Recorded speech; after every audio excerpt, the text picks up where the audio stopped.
నువ్వేంటి అక్క ఎలా ఉన్నా? ఈ ఆనందం మనం సెలబ్రేట్ చేసుకోవద్దు. పదండి కిందకి వెళ్దాం. పదండి. ఏంట్రా సెలబ్రేట్ చేసుకునేది? అదేంటి అక్క, మనం అనుకున్నట్టు అరిపొరుగు అందరి ముందు తీసేం కదా. నువ్వు చూసింది నిజం కాకపోవచ్చుగా. ఎందుకు కాదండి? ఒక ఆడపిల్ల జీవితం నా కళ్ళెదురుగా నాశనం చేయాలని చూశాడు. తప్పు చేస్తే తన మన ఆలోచించని అదే రక్తం నాది కూడా. వాడు ఎందుకు ఇలా చేశాడో, అన్నయ్య గురించి తెలిసి ఇలాంటి సాక్ష్యం ఎందుకు చెప్పాడో అర్థం కావడం లేదమ్మా. కర్మే, ఇదంతా మన కర్మ.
ఆ కన్నీళ్ళేంటి, మంటగా ఉందా? ఈ బాధ తగిలిన గాయాలకు కాదమ్మా, చెల్లెలిలా చూసుకునే పద్మ నా గురించి అలా చెప్పడం తట్టుకోలేకపోతున్నారు. నా ఊరు, నా వాళ్ళు అనుకునే ఈ ఊరిలో నా గురించి చెడుగా చెప్పే ఒక ఆడపిల్ల ఉందంటే చాలా బాధగా ఉందమ్మా.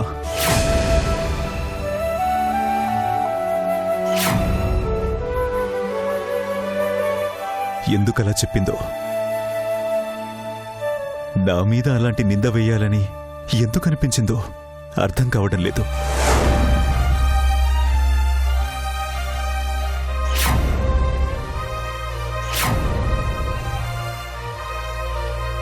చెయ్యని తప్పుకు శిక్ష అనుభవించానన్న బాధ కన్నా ఒక ఆడపిల్లతో ఈ హరి తప్పుగా ప్రవర్తించాడన్న మాటే బాధగా ఉందమ్మా. పద్మ నా మీద వేసిన నిందని తట్టుకోలేకపోతున్నానమ్మా.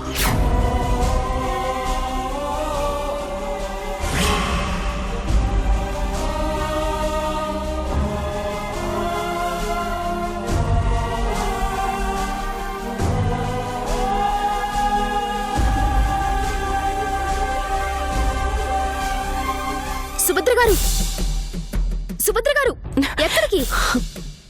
మొదటిసారి మా అన్నయ్య కళ్ళల్లో కన్నీళ్ళని చూశాను.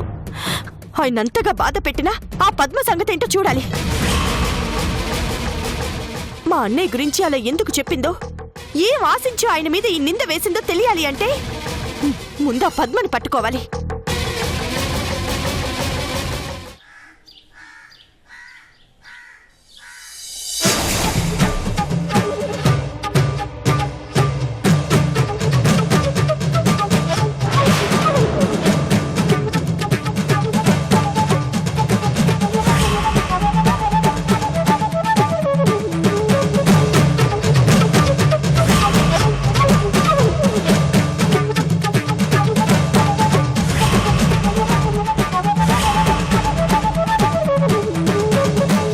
ఈ పనిచేశావే, ఈ ఊరికి దేవుడే, ఆయన మీద అంతమందిలో ఇంత నీచమైన నింద వేస్తావా?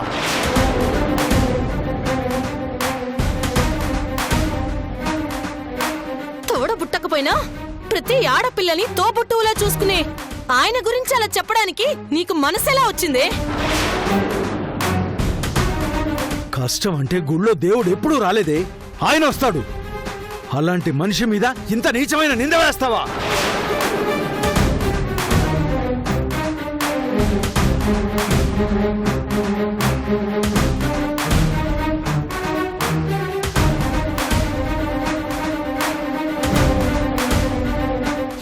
పుట్టావే నా కడుపున. నా బిడ్డ వల్ల ఆ దేవుడు తలదించుకునే పరిస్థితి వచ్చిందంటే నిన్ను కళ్ళెందుకు చచ్చిపోవాలనిపిస్తుంది.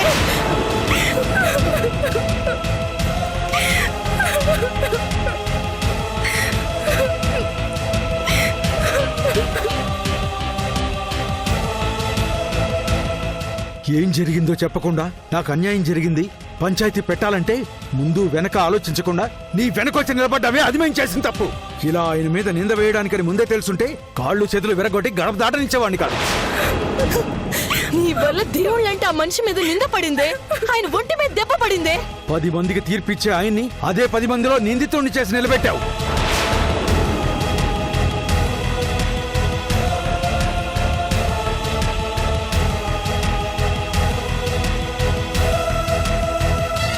వద్దు, నీలాంటి కూతురు నాకొద్దు. ఒక మంచి మనిషిని నేరస్తుని చేసిన నీలాంటి కూతురు ఉన్నా ఒకటే, చచ్చినా ఒకటే.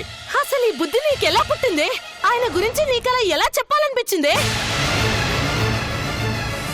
మంచితనానికి నిలువెత్తు మనిషి హరిబాబు, ఆ మంచితనానికే మచ్చపెట్టావు కదే. హరిబాబు ఈ ఊరి ఆడపిల్లల ధైర్యం. ఆయన తప్పు చేశాడని చెప్పావు, ఆయన నీ ఒంటి మీద చెయ్యి వేశాడని చెప్పావు. ఆయన మీద నువ్వు నింద వేసినా నిన్ను ఒక్క మాట అనకుండా చేయని తప్పుకో శిక్ష వేసే అవకాశం నీకే ఇచ్చాడు చూడు. అదే ఆయన గొప్పతనం, అదే ఆయన మంచితనం. ఆ దేవుణ్ణి బాధపెట్టి నువ్వు నా దృష్టిలో బతికున్నా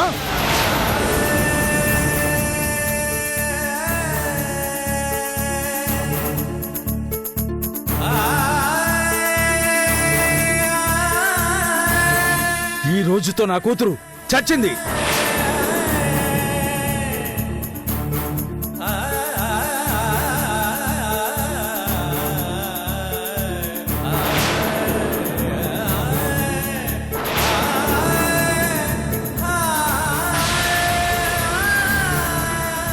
మన కోసం, మన బతుకుల కోసం, మన ఊరి కోసం బతికే ఆయన్ని తల దించుకోవడానికి కారణమైన నీలాంటి కూతురు నాకు అవసరం లేదు.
ఎలా పుట్టావే నా కడుపున?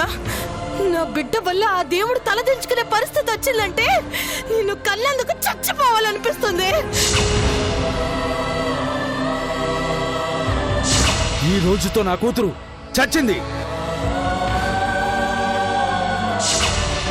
మన కోసం, మన బతుకుల కోసం, మన ఊరి కోసం బతికే ఆయన్ని తల దించుకోవడానికి కారణమైన నీలాంటి కూతురు నాకు అవసరం లేదు.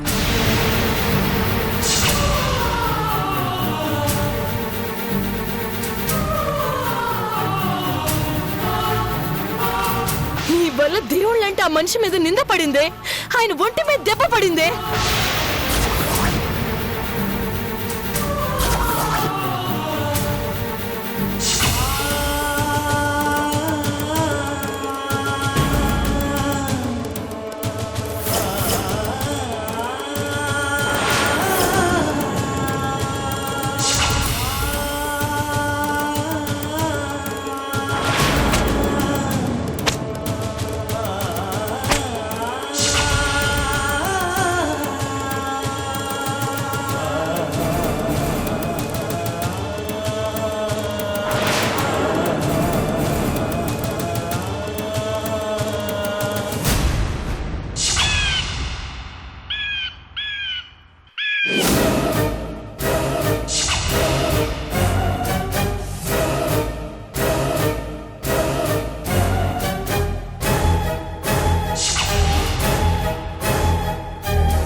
అని? కన్న వాళ్ళు కూడా అసహించుకునే ఈ బ్రతుకు బ్రతకడం కన్నా చచ్చిపోవడమే మంచిది. ఒక మంచి మనిషిని దోషం చేసిన నేను బ్రతకడంలో అర్థం లేదు. నువ్వు చనిపోతే మా అన్నయ్య మీద నువ్వు వేసిన నింద చెరిగిపోతుందా?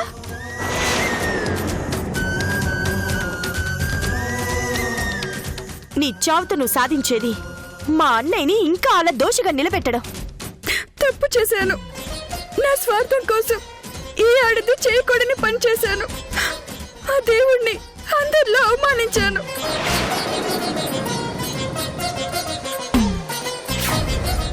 వాడి మాయలో పడి నేను చేసేది తప్పు అని నాకు అర్థం కాలేదు. బ్రతికుండగానే నా ఫోటోకి దండేసి నన్ను చంపేశాకే అర్థమైంది నేను ఎంత నీచానికి దిగజారాను. నిజానికి నేనే నిన్ను చంపాలి అన్నంత కసితో వచ్చాను. కానీ నీ చావు మా అన్నయ్య మీద పడిన నిందను చెరిపేయదు.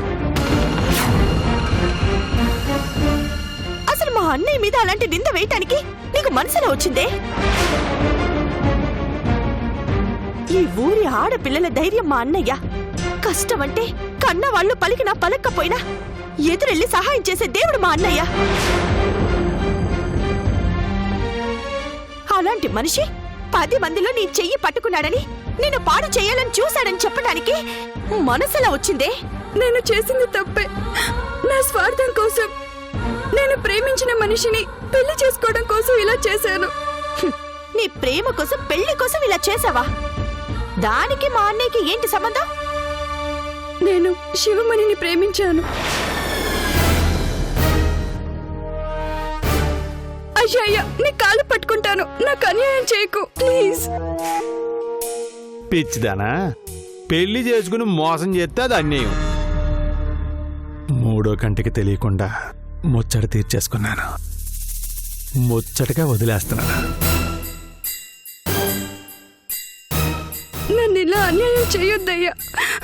నేను తల్లినయ్యానన్న విషయం నలుగురికి తెలిస్తే తలెత్తుకుని తిరగలేను. ఏయ్! కుదరదని చెప్తున్నానా? చెప్తుంటే అర్థం కావట్లేదా? నీ దారిని నువ్వు పో.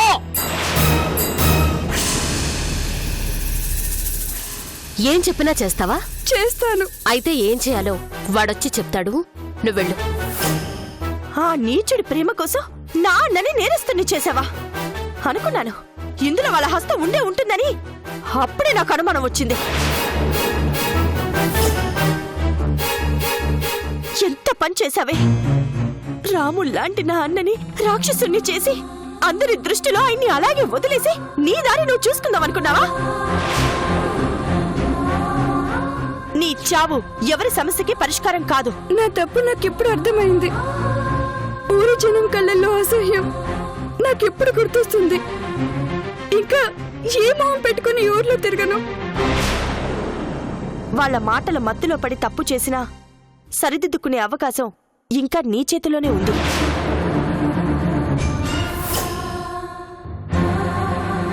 ఏ జనం ముందు అబద్ధం చెప్పి మా అన్నయ్యని దోషం చేశావో అదే జనం ముందు నిజం చెప్పు. అలా చేస్తే మీ అన్నయ్య గారు నన్ను క్షమిస్తారా? నా అన్నయ్యకి తెలిసిందే ప్రేమించటం. జరిగింది అందరి ముందు చెప్పి ఆయన కాళ్ల మీద పడు. నీ వల్ల జరిగిన అవమానాన్ని కూడా మర్చిపోయి నీ కష్టం తీరుస్తాడు.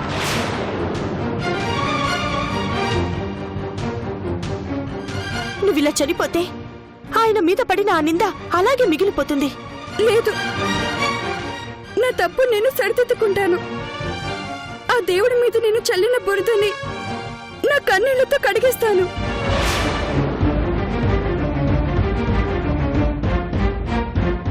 అవునండి, రేపు పంచాయతీలో అందరి ముందు నా తప్పు ఒప్పుకుంటాను. ఆ పని నువ్వు చేస్తే ఆ దేవుడు కూడా నిన్ను క్షమిస్తాడు. తప్పు చేసి నా వాళ్ళ దృష్టిలో బ్రతుకునే శవమయ్యాను. నా పాపం పోవాలన్నా, నా వాళ్ళు మళ్ళీ నన్ను దగ్గరికి తీసుకోవాలన్నా చేసిన తప్పు ఒప్పుకోవాలి. వాడు నన్ను పెళ్లి చేసుకోకపోయినా పర్వాలేదు, నిజం చెప్పేస్తాను. మీ అన్నయ్య గారి మీద నేను వేసిన నిందని నేనే చెరిపేస్తాను.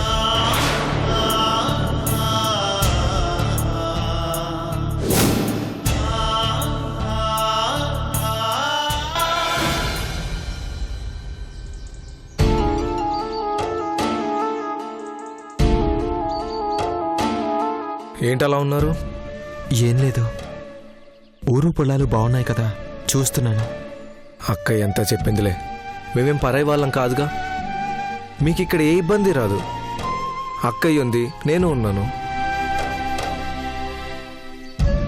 నీకేదైనా మంచి ఉద్యోగం దొరికే వరకు మాతోనే ఉండు.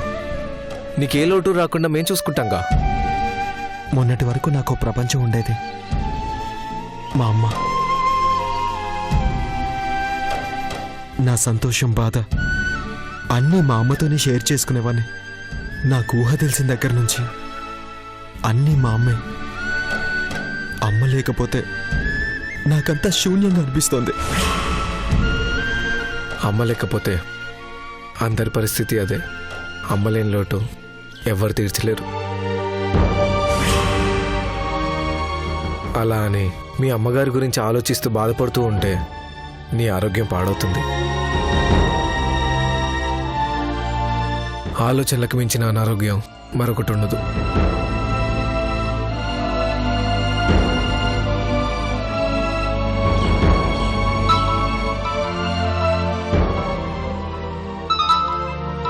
ఒక్క నిమిషం. హలో, ఏంటి నువ్వు చేసిన పని? నేనేం చేశాను? అన్నయ్య ఎలాంటి వాడో నీకు తెలుసు కదా, ఆయన గురించి తప్పుడు సాక్ష్యాలు చెప్తావా? తప్పుగా ఏం చెప్పలేదు, చూసిందే చెప్పాను. ఏంటి నువ్వు చూసింది? నిజంగా నువ్వు చూసుంటే అన్నయ్య అలాంటి పని చేశాడంటే నువ్వు నమ్ముతావా? నా కళ్ళారా చూశాను కాబట్టే చెప్పాను. కొన్నిసార్లు మన కళ్ళు కూడా మనల్ని మోసం చేస్తాయి చైతన్య. నా కళ్ళెప్పుడు నన్ను మోసం చెయ్యవు. ఊర్లో ఆడపిల్లల్ని అన్నయ్య ఎలా చూసుకుంటాడో తెలుసు, అందరితో ఎంత అభిమానంగా ఉంటాడో తెలుసు. అలాంటి అన్నయ్య తప్పు చేశాడంటే నువ్వు నమ్ముతున్నావా? చేశాడు, నేను చూశాను. మా అన్నయ్య అంటే మొదటి నుంచి నీకు పడదు. ఆయన మీద కోపాన్ని ఇలా తీర్చుకుందామని చూస్తున్నావా? నాకంత అవసరం లేదు. అబద్ధాలు చెప్పి ఆయన మీద కక్ష తీర్చుకునేంత చీప్ క్యారెక్టర్ కాదు నాది. నువ్వేదో పొరపాటు పడుతున్నావు. అన్నయ్య ప్రాణం పోయినా అలాంటి పని చేయడు. నా మాట విను. ఇప్పటికే మన మధ్య ఒక గోడ అడ్డంగా నిలబడింది. అది కూలి అందరం కలిసిపోయే రోజు ఒకటి వస్తుందని అందరం ఎదురు చూస్తున్నాం.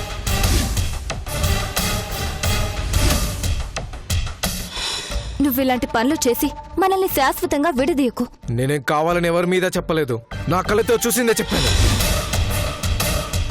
అయినా ఒక ఆడపిల్ల ఊరి మధ్య నిలబడి నన్ను ఇలా బలవంతం చేయబోయాడని చెప్తుంటే అంతకన్నా సాక్ష్యం ఇంకేం కావాలి? అన్నయ్య అంటే గిట్టని వాళ్ళు 100 చెప్తారు, 100 చేస్తారు. వాళ్ళ నువ్వు సపోర్ట్ చేయకు. చూడు, నీతి న్యాయం ధర్మం పర్వతనేని బలరామయ్య గారి పెద్ద కొడుక్కే కాదు, చిన్న కొడుక్కి ఉంది. నాది అదే రక్తం. ఆ రక్తం ఎలా తప్పు చేయదో ఈ రక్తం అలానే తప్పు చేయదు. నువ్వు చేస్తుంది ముమ్మాటికి తప్పే. లేదు, నా కళ్ళతో చూసిందే చెప్పాను. ఆయన గారు ఆ అమ్మాయిని బలవంతం చేయబోయాడనేది నిజం. ఏయ్, మూర్ఖంగా మాట్లాడుకో. ఇలా మన కుటుంబం మధ్య దూరాన్ని ఇంకా పెంచుకు. మన కుటుంబాల దగ్గర కావడం కోసం ఒక ఆడపిల్ల జీవితం నాశమైనా పర్వాలేదనుకుంటే అలా మనం ఎప్పటికీ కలవకపోయినా నాకు సంతోషమే. అక్కయ్య గురించైనా ఆలోచించరా? ఎవరి కోసం ధర్మం దారి తప్పకూడదు. ఆయన తప్పు చేశాడు, నేను చూశాను. ఆ విషయాన్ని నా స్వార్థం కోసం, నా వాళ్ళ కోసం దాచిపెట్టి ఒక ఆడపిల్ల జీవితానికి అన్యాయం చేయలేను. అరిచి ప్రయోజనం లేదు రచన. తప్పు చేశాడు, శిక్ష పడాలి, అంతే.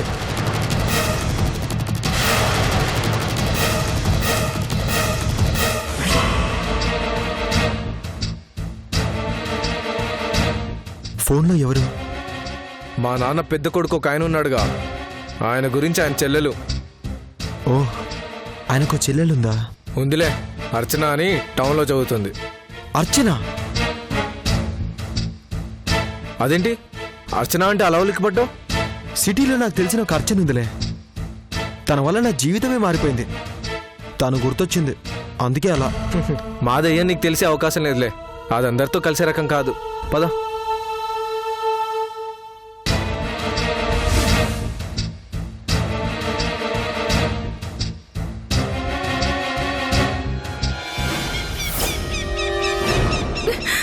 అక్కర్లేదు.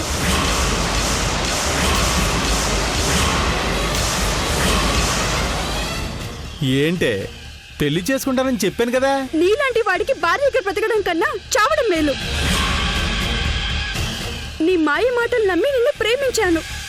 పెళ్లి కాకుండానే గర్భవతి అయ్యాను.